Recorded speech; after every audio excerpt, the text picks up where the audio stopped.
제가 며칠 전, 한 이틀 전에 말씀드렸죠.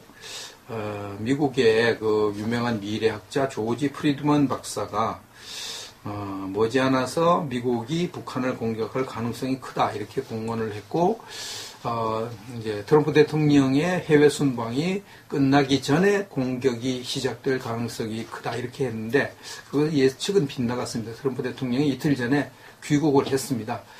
제가 볼 때는 그게 그때 공격을 하려고 마음을 먹었어도 이것이 노출되고 벌써 예측되고 하니까 다 작전이 노출되는데 그 작전할 사람은 없죠. 그러니까 공격을 하려고 했었어도 그것을 뒤로 미룰 수밖에 없는 입장이었다 이렇게 생각을 하고요. 매티스 국방장관이 5월 28일에 한 말 소개한 적이 있습니다. 북한과의 충돌은 대부분의 사람들의 생애에서 최악의 전쟁이 될 것이다. 북한과 전쟁이 일어나면 한국 사람들 가운데 대부분은 최악의 전쟁이 될 것이다. 이렇게 말을 하고 있고요. 또 그 다음에 북한이 핵무기를 탑재한 대륙간 탄도미사일을 보유할 때까지 기다려서는 안 된다. 이렇게 선언을 했습니다.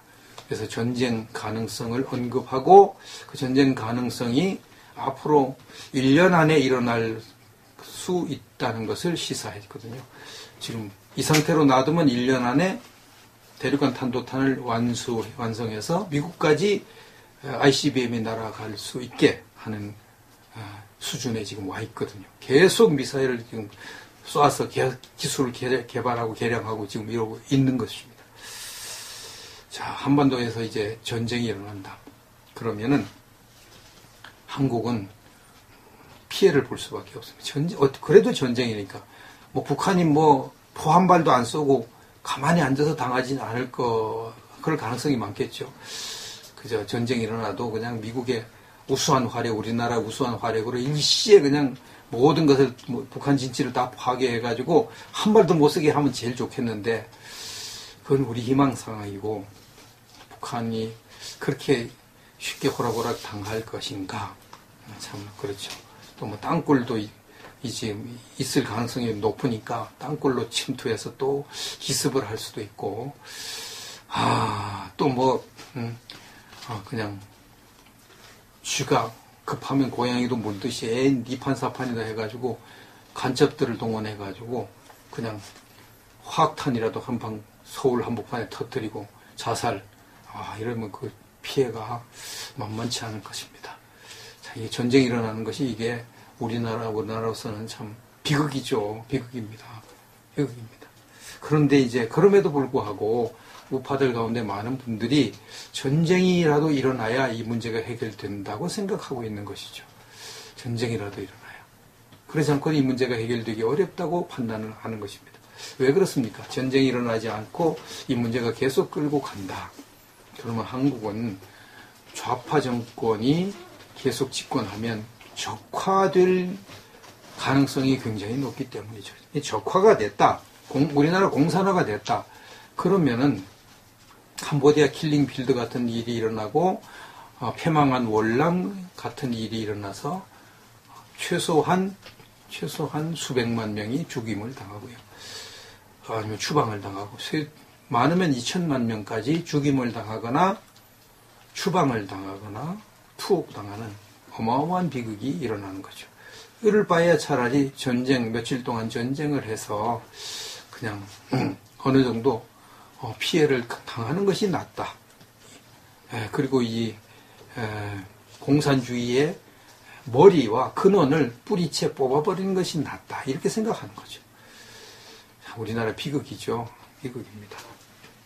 이렇게 우리나라 위기가 찾아왔는데 안보 위기가 찾아왔는데 이것이 우연히 온 것이 아니죠. 우연히 온 것이 아닙니다. 이 위기는 우리가 만든 것입니다. 이 위기를 우리가 만든 것입니다. 우리나라는 대통령 중심제입니다. 대통령 중심제니까 대통령의 책임이 가장 클 수밖에 없어요. 대통령이 막강한 권한을 행사하는 나라니까요. 그래서 이제 이런 엄중한 위기를 찾아오게 한 사람들 가운데 가장 큰 책임을 역대 대통령들이 질 수밖에 없는 것입니다. 그래서 이걸 좀 따져볼 필요가 있을 거예요. 예, 따져보고 역대 대통령들의 오류를 타산지석으로 삼아서 반면교사로 삼아서 다음 대통령 잘해야 되겠고 다음 대통령을 잘 뽑아야 되겠다 하는 것을 생각하게 됩니다. 물론 이것은 이제 역대 대통령을 평가하고 특히 안보 위기를 맞이하고 우리나라의 절체절명의 위기를 맞이한 측면에서만 제가 평가하는 거예요. 그래서 역대 대통령 중에 잘하는 것은 제가 말하지 않고 이 안보 위기를 초래한 대통령들 5명을 먼저 추렸습니다. 5명.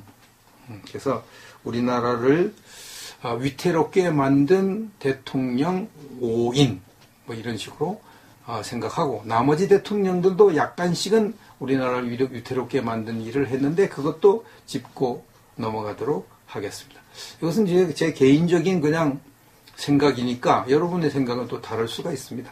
그러니까 제 개인적으로 이렇게 생각하는구나 이렇게 아시고 들어주시면 감사하겠습니다. 우리나라의 이 안보 위기, 절체절명의 안보 위기를 초래하는데 가장 큰 역할을 한 대통령을 저는 김대중 대통령이라고 생각합니다.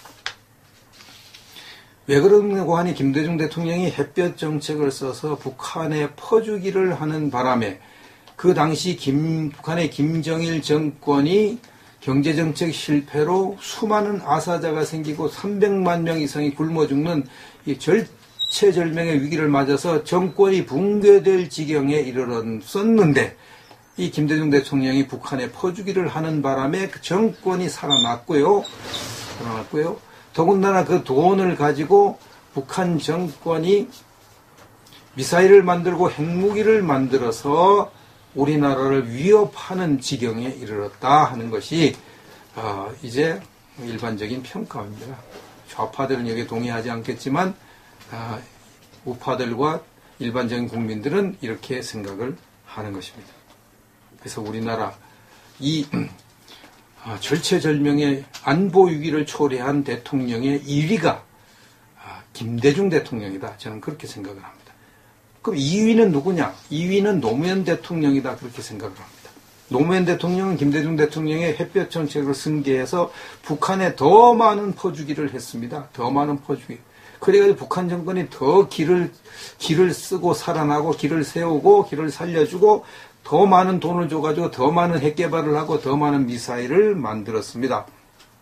그래서 우리는 더 많은 북핵 위협, 북미사일 위협에 처하게 됐고 지금 이러한 엄중한 안보 위기를 초래하게 됐고요.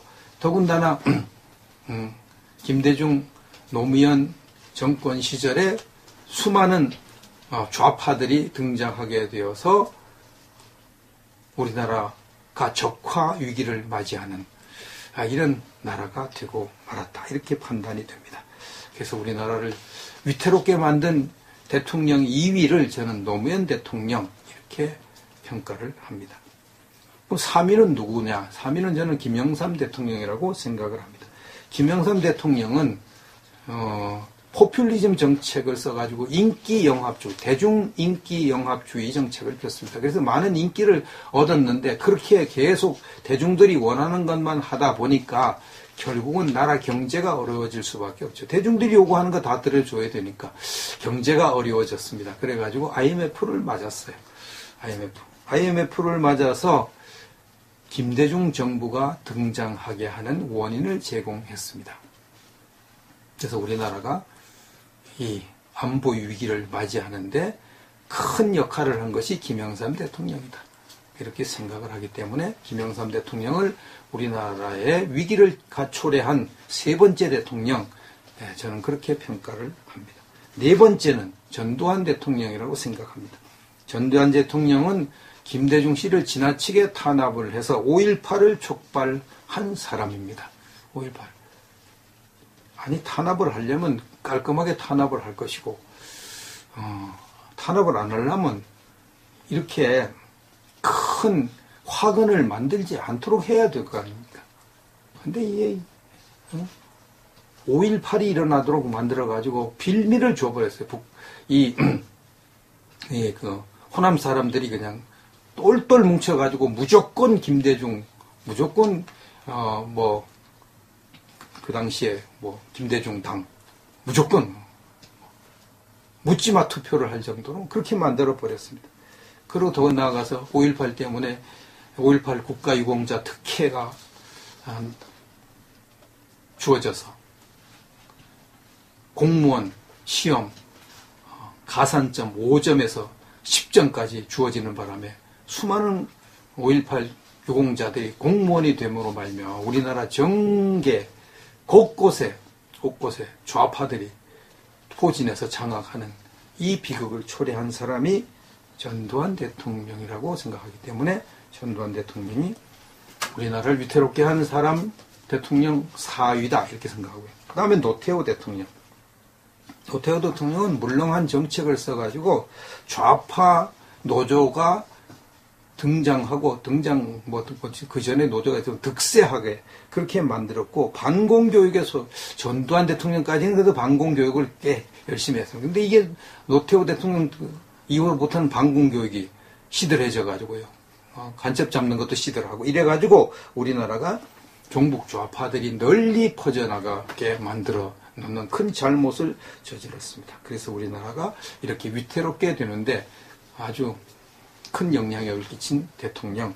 그래서 5번째는 노태우 대통령이라고 생각을 합니다. 그래서 우리나라를 크게 위태롭게 만든 대통령 5인방 소개를 했고요. 이박해 대통령도 약간의 잘못을 저질러서 이런 안보 위기가 닥쳐왔죠. 이명박 대통령은 집권 초기에 좌파들이 언론을 장악해가지고 거짓말로 광우병 보도를 해가지고 지금 자기가 하야 위기에 몰렸었는데도 그들을 처단하지 않고 내버려 두었습니다.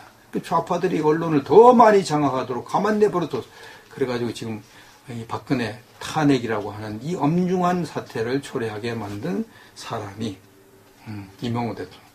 더군다나 이 사상교육 제대로 안 시켰죠. 반공교육 제대로 안 시켰습니다. 그저 4대강 만드는 데만 주력을 하는 그 결과 우리나라 종북 좌파들이 더 많이 득세를 하는 이런 잘못을 저질렀습니다.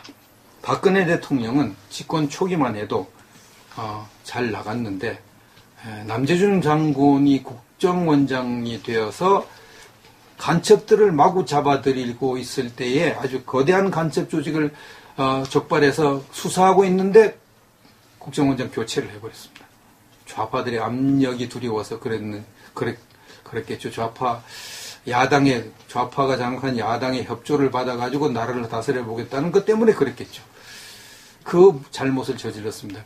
그래가지고 그때부터는 국정원이 더 이상 간첩을 잡지 못하는 그런 단체가 되어버리고 결국은 박근혜 대통령도 좌파에게 치명상을 입고 지금 감옥에 들어가 있는 것입니다. 그 다음에 박정희 대통령.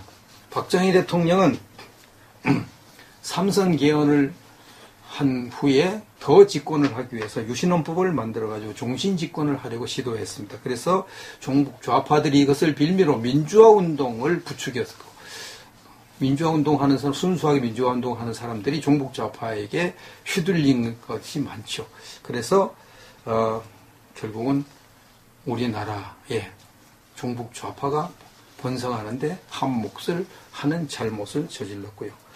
이승만 대통령도 독재 말년에 한 것 때문에 이 민주화운동을 촉발시켜서 종북 좌파들이 민주화운동을 과장해서 활동하도록 하는 빌미를 제공하는 잘못을 범했습니다. 그 다음에 윤보선 대통령, 허정 내각 수반 최규하 대통령 이런 사람들은 나라를 제대로 다스렸다고 할 수도 없기 때문에 역시 안보 위기를 초래하는데 어느 정도 기여를 했다 이렇게 생각을 합니다. 우리나라 지금 전쟁 위기를 다시 맞이하고 있습니다. 이 위기가 넘어서 전쟁이 발발하지 않는다고 할지라도 우리는 적화 위기를 또 맞이하게 됩니다. 적화는 전쟁보다 더 위험하죠. 아까도 말씀드렸지만 적화가 되면은 수백만 명에서 수천만 명이 희생을 각오해야 되는 것입니다. 참으로 모골이 송년하다고 할 수밖에 없는 그런 일이 일어날 수도 있는 것입니다. 앞으로 몇 년이 우리나라가 건재하느냐 아니냐, 우파가 사느냐 죽느냐, 이것이 결정되는 날이 될 것입니다. 종북 좌파들은요, 골수 종북 좌파들은 하나님을 믿지 않습니다. 왜냐하면 그들은 공산주의를 신봉하기 때문에. 공산주의는 유물론입니다. 물질밖에 없지 신은 없다, 영적인 존재가 없다, 사람도 영혼이 없다, 이렇게 생각합니다. 그래서 그냥 사람을 물건 취급하기 때문에 뭐 고모부를 죽여도 양심에, 그건 고모부나 뭐 돼지나 똑같이 물질이라고 생각하는 거예요. 고모부를 양심에 가치가, 자기 뭐 배달한 형을 죽여도 양심에 가책도 없고요. 그냥 뭐 물건 쓰다가 쓸모없으면 내버리는 그런 취급을 하는 거죠. 그래서 이 공산주의 사상에 물든 종북 좌파가 정권을 잡고 적화를 하면요, 인정사정 없이 막 죽이는 겁니다. 인정사정 없이. 그런 일이 일어나게 돼 있습니다. 골수 우파들은 하나님을 믿는 사람들이 많습니다. 하나님을 믿는 사람들. 이승만, 김구를 비롯해서 골수 우파들은 대부분 하나님을 믿는 사람들이었습니다. 하나님을 믿는 사람들은 하나님을 두려워합니다.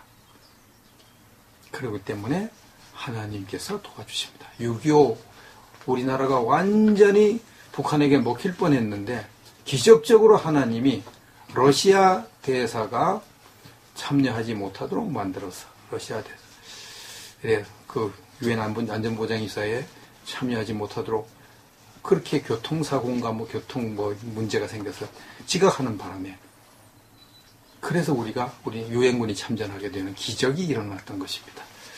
그때에 그 이승만 대통령 장로님이거든요. 장로님을 비롯한 많은 정부 인사들 그리고 기독교인들이 정말 하나님께 열심히 매달려 기도했습니다. 하나님이 기적적인 은혜를 베풀어 주셔서 우리나라가 6.25 위기, 적화 위기에서 벗어났는데, 이번에도 우리 사람의 힘으로는 이제 도저히 어떻게 해볼 도리가 없는 것 같습니다. 뭐 부정선거 이걸 밝힌다고 하는데 뚜렷한 증거가 나왔는지, 뭐 나왔다고 하는데 증거를 보여준 적이 없어가지고 어느 정도인지 알 수가 없고요. 이거 제대로 증거가 나와도 제대로 될지, 좌파가 장악한 법원 이렇게 지금 의심을 받고 있기 때문에 재판이 제대로 될지, 500만이 모여가지고 태극기를 시위를 해도 전혀 안 통하지. 그렇다고 뭐 이게 지금 이런 상황에서 진짜 박정희 같은 그런 군인이 나와서 쿠데타를 일으켜서 그냥 완전히 반공사상으로 무장하는 그런 나라를 만들 수도 없는 노릇이고, 결국은 우리가 기대할 것은 저 하늘밖에 없습니다. 하나님밖에 없습니다. 하나님이 기적을 일으켜 주시면 모든 문제는 순식간에 해결되거든요. 6.25 때 기적을 일으켜 주신 하나님이 다시 한번 기적을 일으켜 주시기를 간절히 우리들이 기도하면 하나님이 우리를 불쌍히 여기실 것이라고 생각합니다.